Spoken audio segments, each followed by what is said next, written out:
പണ്ട് പഴകന്നൂർ ദേശത്ത് അല്ലി എന്നൊരു ദേവദാസി ഉണ്ടായിരുന്നു. സൗന്ദര്യം നിറഞ്ഞ അവളുടെ മനസ്സ് ശിവക്ഷേത്രത്തിലെ പൂജാരിയുമായിട്ടുള്ള പ്രണയത്തിൽ അലിഞ്ഞു ചേർന്നു. അവർ വിവാഹിതരായി.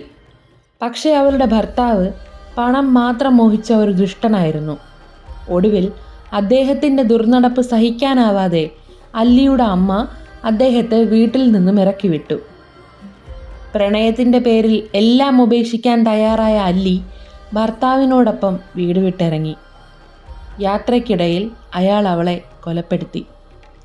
ആഭരണങ്ങൾക്ക് വേണ്ടി സ്വന്തം ഭാര്യയെ കല്ലുകൊണ്ട് തലയ്ക്കടിച്ചു കൊന്നു. ഈ ദാരുണമായ കാഴ്ച കണ്ട അവളുടെ അനുജൻ അമ്പി ദുഃഖം സഹിക്കാനാവാതെ ആത്മഹത്യ ചെയ്തു. മരണമെല്ലാം അവസാനിപ്പിച്ചു എന്ന് കരുതിയെങ്കിൽ തെറ്റി. പ്രതികാരം ഒരു പുതിയ ജീവിതത്തിന് തുടക്കം കുറിച്ചു. ഇന്ന് നമ്മൾ കേൾക്കാൻ പോകുന്നത് ഒരു കഥയല്ല, അത് കാലം ഒരു യക്ഷിയായി കൊത്തിയെടുത്ത ഒരു സ്ത്രീയുടെ ജീവിതമാണ്. പേര് നീലി. അതെ, കല്ലിയങ്കാട്ട് നീലി. ഹായ് കൂട്ടുകാരെ, ഇറ്റ്സ് മീ ആര്യ ഹിയർ. എല്ലാവർക്കും എപ്പിക് ടൈൽസിലേക്ക് സ്വാഗതം.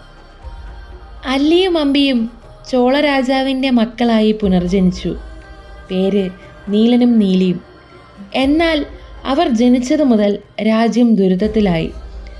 രാത്രികാലങ്ങളിൽ അനർത്ഥങ്ങൾ സംഭവിക്കുകയും കന്നുകാലികളെ കാണാതാവുകയും ചെയ്തു. കുട്ടികളാണ് ഈ ദുരന്തങ്ങൾക്ക് കാരണമെന്ന് മനസ്സിലാക്കിയ രാജാവ് അവരെ പഞ്ചവങ്കാട് എന്ന വനത്തിൽ ഉപേക്ഷിച്ചു. പഞ്ചവങ്കാട് അവരുടെ വിഹാര കേന്ദ്രമായി മാറി. നാട്ടുകാർ ഭയന്നു. 70 ഊരാന്മക്കാർ ചേർന്ന് മാന്ത്രികനായ നാഗർകോവിൽ നമ്പിയെ വിളിച്ചു വരുത്തി. അദ്ദേഹം നീലനെ ഒരു പ്രതിമയിൽ തളച്ചു. പക്ഷേ നീലിയെ തളയ്ക്കാൻ അദ്ദേഹത്തിന് കഴിഞ്ഞില്ല.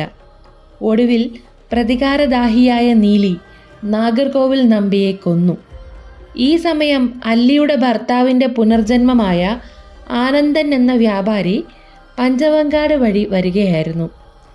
മാന്ത്രിക ദണ്ഡ് കയ്യിലുണ്ടായിരുന്നതിനാൽ നീലിക്ക് അയാളെ തൊടാൻ കഴിഞ്ഞില്ല. ആനന്ദൻ ഭയന്ന് പഴകന്നൂർ ഗ്രാമത്തിലേക്ക് ഓടി. എന്നാൽ നീലി അവിടുത്തെ ആളുകളെ കബളിപ്പിച്ചു. അവൾ ഒരു കുട്ടിയുള്ള സ്ത്രീയുടെ രൂപം ധരിച്ച് ആനന്ദൻ തൻ്റെ ഭർത്താവാണെന്നും അയാൾ വഴക്കിട്ട് ഓടിപ്പോവുകയാണെന്നും പറഞ്ഞ് നാട്ടുകാരെ വിശ്വസിപ്പിച്ചു.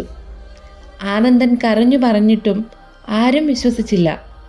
അവർ തങ്ങളുടെ വാക്ക് പാലിക്കുമെന്നും യക്ഷി അദ്ദേഹത്തെ കൊന്നാൽ തങ്ങളും മരിക്കുമെന്നും സത്യം ചെയ്തു.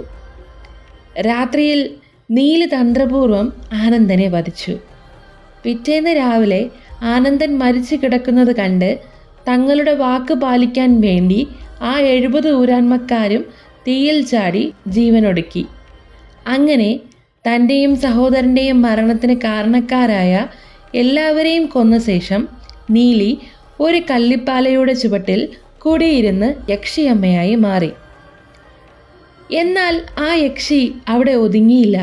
പിന്നീട് കടമറ്റത്തെ കത്തനാരെ പോലെ ശക്തനായ മന്ത്രവാദികൾക്ക് മാത്രമേ അവളെ കീഴ്പ്പെടുത്താൻ സാധിച്ചിരുന്നുള്ളൂ. സൗന്ദര്യത്തിൻ്റെയും പ്രണയത്തിൻ്റെയും പ്രതികാരത്തിൻ്റെയും കഥ പറയുന്ന ഈ ഐതിഹ്യത്തിൽ ഒരു ചോദ്യം ഇപ്പോഴും ബാക്കി വയ്ക്കുന്നു. കാലം എല്ലാ ദുരന്തങ്ങൾക്കും നീതി നൽകുമോ എന്നത്.